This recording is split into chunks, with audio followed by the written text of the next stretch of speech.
Edilberto, estão tomando uma parte do teu tempo, hein? Então você tem que se adaptar. Tá certo, Raul. Muito justo. O Leonardo realmente é um grande especialista nesse tema. Então, bom dia a todos. Domingos, querido colega, amigo, TCE do Espírito Santo, Raul, Leonardo, prazer revê-lo. Doutor Sérgio Verlang, que estou conhecendo agora. Prazer a todos que estão assistindo. Bom dia. Raul, só antes de começar, também eu queria me associar à sua manifestação inicial, quando você lamentou o falecimento do Zé Oswaldo Cândido Júnior, que foi meu colega de pé, uma pessoa que contribuiu muito para o debate público brasileiro, tinha doutorado na FGV, e tem alguns textos até clássicos na área de avaliação de políticas públicas. Tem um texto dele que é sobre gastos públicos improdutivos, muito importante, muito citado.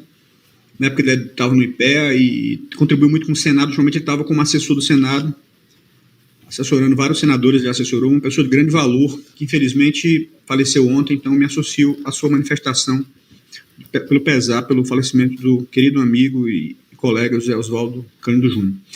Raul, sobre esse tema, é interessante isso tudo. Eu vou realmente, deixa eu ver aqui, 11h40, o Leonardo realmente tomou a parte do meu tempo, mas tomou muito bem, porque ele é um grande craque nisso, sabe muito mais do que eu sobre esse assunto. Mas olhando do meu ângulo, assim, do ângulo de quem está no Tribunal de Contas e quem é servidor público há muito tempo, não é? E está agora no Instituto Rui Barbosa, tendo a honra de presidi-lo, não é? Um instituto que a gente chama Casa de Conhecimento dos Tribunais de Contas Brasileiros.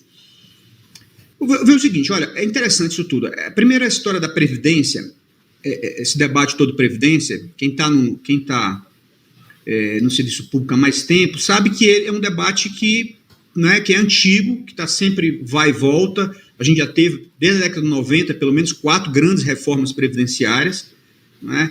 E isso foi mudando um pouco a natureza, como se encara a previdência dos servidores públicos. Até os anos 90, não se falava, ou se falava muito pouco, em déficit atuarial do regime de previdência, eu lembro que o Raul Veloso foi um dos primeiros a falar sobre isso. Ele lembra que tinha no governo, ele falava dos caixas. Não era uma coisa até informal, uma coisa que ele criou, mas tinha um caixa específico da Previdência, o caixa do Tesouro. Ele mostrava como o caixa da Previdência tinha déficit em relação à receita e à despesa, é isso que ele comparava. Mas a visão tradicional de previdenciária no serviço público, ela era aquela visão weberiana, que na verdade o gasto pessoal incluía tanto o servidor ativo quanto o servidor inativo. Ou seja, o servidor recebia tanto na época que ele estava em atividade, quanto na época que ele estava inativo. Quer dizer, ele não ia receber o que ele contribuiu. Mas a despesa do Estado com o servidor fazia parte da própria despesa com o servidor de uma forma geral. Não é? Quer dizer, quando ele entrava no governo, era como se fosse um compromisso do governo. Olha, eu vou pagar enquanto você estiver nativo e depois vou lhe pagar também quando você for se aposentar. Era uma visão bem weberiana, né, do serviço público como uma coisa para a vida inteira. Mas é interessante isso. Se a gente olha, por exemplo, a lei de responsabilidade fiscal, talvez ela se alimente disso em parte. Quando ela coloca, por exemplo, gasto pessoal, é gasto tanto do servidor ativo quanto do servidor inativo. Está lá com gasto pessoal. A rigor, se a gente considerar as coisas separadas, não é? Um regime, um regime previdenciário, o gasto pessoal não deveria estar o gasto com servidores inativos no gasto pessoal da lei de responsabilidade fiscal. Seria coisa separada, né? O gasto era para ser medido pelo gasto de servidores ativos apenas. E poderia ter até um limite de gasto para servidores inativos, mas seria separado, porque são coisas distintas, né? Uma é previdenciária, que tem que ter o seu equilíbrio, né, financeiro atuarial. Outra coisa é gasto pessoal, servidor ativo, quem está fazendo conta da prestação de serviço para a sociedade agora no momento. Então, quando se misturou as coisas, causou uma confusão enorme, uma dificuldade enorme, inclusive, para a administração pública, e boa parte disso é fruto dessa visão, talvez, weberiana, né, de serviço público, como disse, é para a vida inteira, incluindo o período de inatividade. Pois bem, mas falando especificamente sobre o papel dos tribunais de contas no regime próprio de previdência, esse papel é muito grande, é enorme. A gente olha a Constituição, vê vários dispositivos ali que tratam do Tribunal de Contas, o artigo 71 da Constituição, que tratam especificamente desse ponto. O primeiro que a gente vê logo de cara ali é o artigo 71, inciso 3 da Constituição, que diz o seguinte, olha, os tribunais de contas têm a competência, né, têm a atribuição, têm o dever de registrar os atos de aposentadoria e depois de pensão. Então, todo servidor que se aposenta, né, desde na hora que ele entra, na verdade, os atos de nomeação, começa quando ele entra no serviço público, o ato de nomeação, até depois da aposentadoria, né, depois de 35 anos, enfim, do tempo que for o caso, a idade dos limites atendidos, o Tribunal de Contas vai registrar aquela aposentadoria. Então, aqui é uma hora que o Tribunal de Contas vai examinar se a lei foi cumprida, que é tipicamente algo de conformidade. Cumpriu a lei, cumpriu a Constituição, cumpriu todos os requisitos, tem a idade mínima, né? Houve, enfim, tudo que estava estabelecido nas normas, se o ente da administração pública cumpriu aquilo.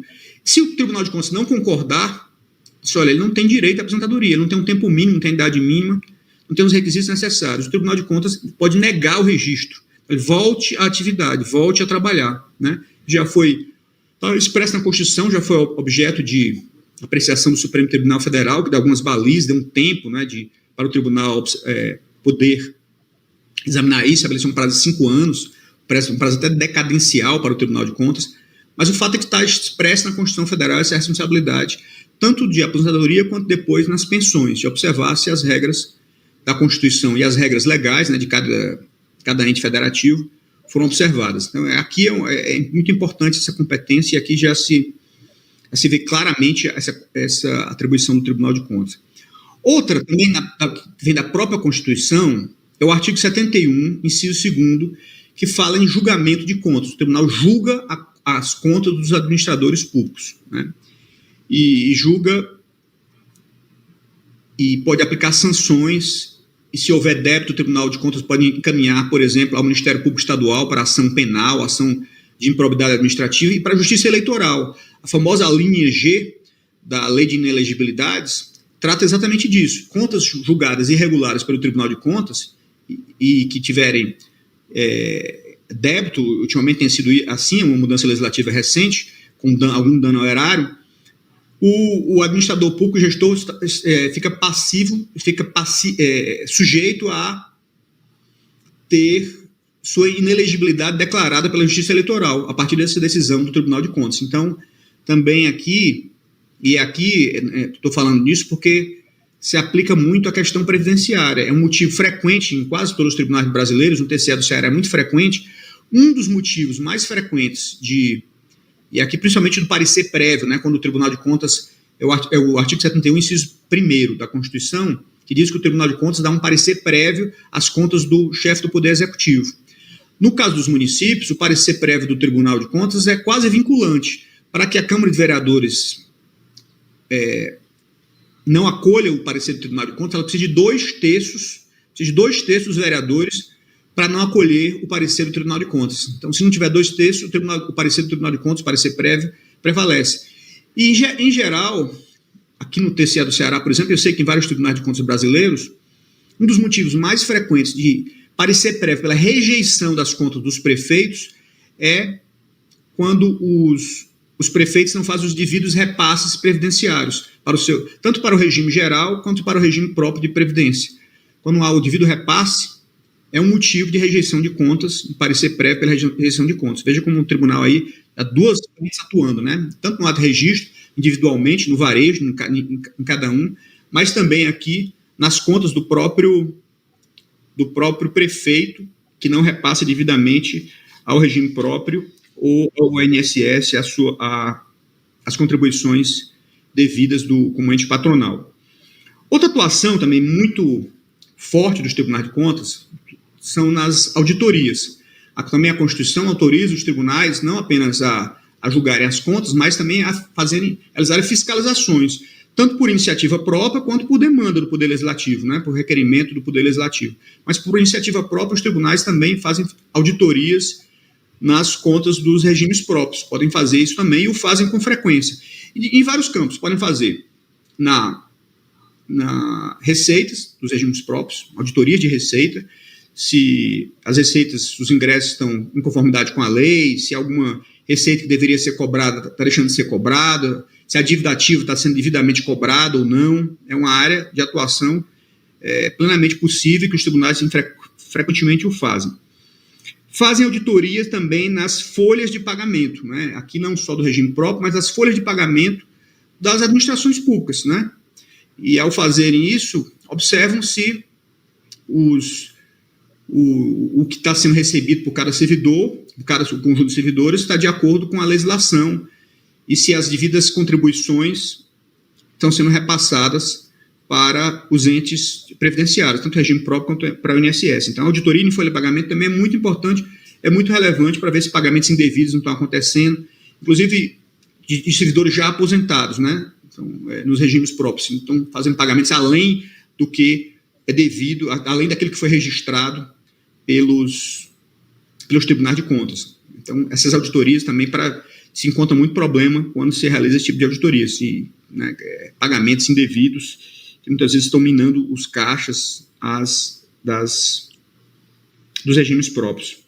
E também uma auditoria que pode ser feita, ainda é muito incipiente, mas alguns tribunais começam a fazer, até para se preparar para isso, né, ter um corpo qualificado para isso, é a auditoria no próprio regime atuarial, para ver se há o equilíbrio, tanto financeiro quanto atuarial, dos regimes próprios. É algo também plenamente possível, de acordo com o ordenamento jurídico brasileiro, mas que os tribunais começam esse é um campo que a gente está se engateando, né, porque precisa se preparar para isso. Por exemplo, no TCE do Ceará, a gente tem apenas uma pessoa com formação em ciências atuariais. Então, treinar as pessoas, treinar os nossos técnicos para esse campo também é algo que é importantíssimo, mas que os tribunais começam a caminhar nesse campo que percebem que isso é extremamente relevante.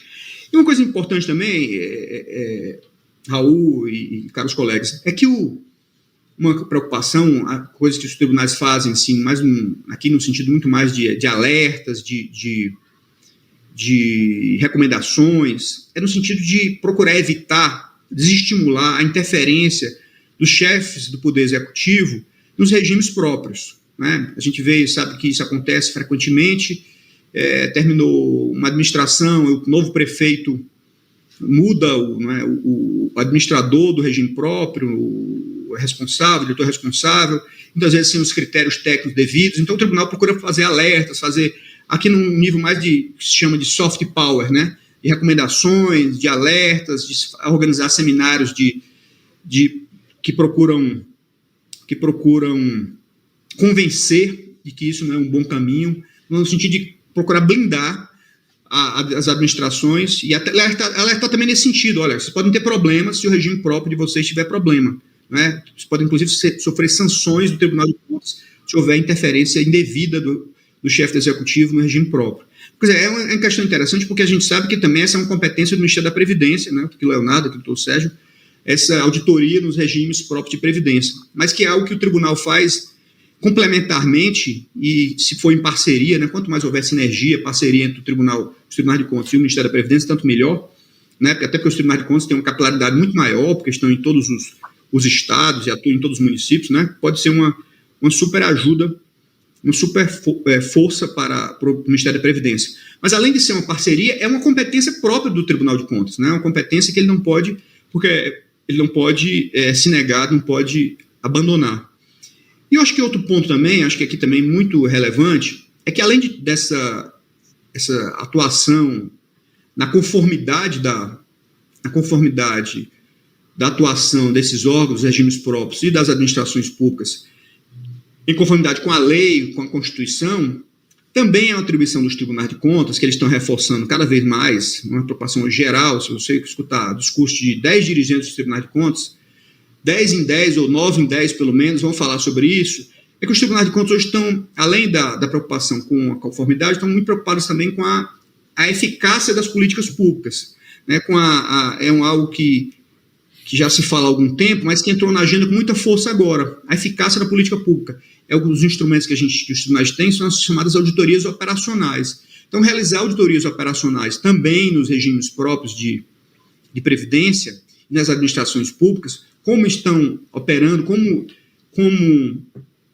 estão atuando na atividade finalística, né, não apenas, né, se está obedecendo à lei, que é importantíssimo, na conformidade com o ordenamento jurídico, mas também se a administração pública e os regimes próprios estão operando bem, atuando bem na sua atividade finalística, estão conseguindo atingir, né, os objetivos, se eles têm indicadores bem selecionados, se esses indicadores estão sendo alcançados, quais são as estratégias para alcançar esses indicadores, se os problemas têm estratégia, tem planejamento estratégico para resolver os problemas, né? Enfim, uma série de itens, por exemplo, governança dos regimes próprios de previdência, como é que é a governança desses regimes próprios de previdência, como é o sistema de blindagem em relação ao poder político, tanto ao chefe do poder executivo quanto ao poder legislativo, municipal, estadual, enfim, todo o sistema de governança.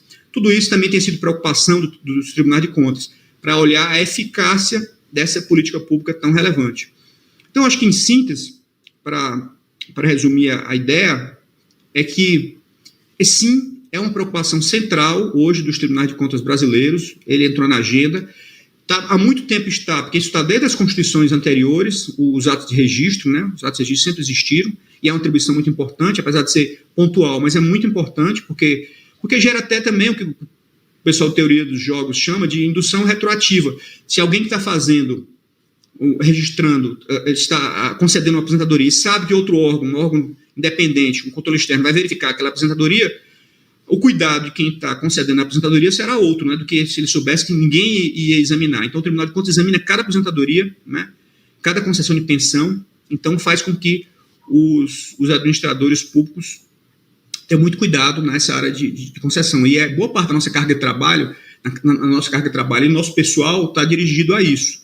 Então, é uma atribuição muito importante ainda dos tribunais, eu não sei do Espírito Santo, mas do Ceará, por exemplo, a área de pessoal, de atos de registro de aposentadoria e pensão, é muito grande ainda. Tem umas 20 pessoas, pelo menos 20 auditores, técnicos e auditores dedicados a isso, a observar isso, porque é tanto do Estado quanto todos os regimes próprios, salvo engano, aqui no Ceará são mais de 60 municípios, mais ou menos um terço, tem regimes próprios de previdência. Quando é regime geral, não, aí o tribunal não registra, né? Mas regimes próprios, um terço todo o governo estadual, 60 e poucos municípios têm regime próprio. Então, é uma preocupação que a gente tem uma gerência grande de cuidar disso. Mas, como eu falei também, além disso, auditorias, né? Auditorias de receita, auditorias de pessoal nas folhas de pagamento e auditorias também começando essas auditorias de equilíbrio atuarial e equilíbrio financeiro. Acho que basicamente, Raul, acho que é essa a mensagem que eu queria passar para ouvir os demais colegas também. Bom dia, obrigado. Obrigado.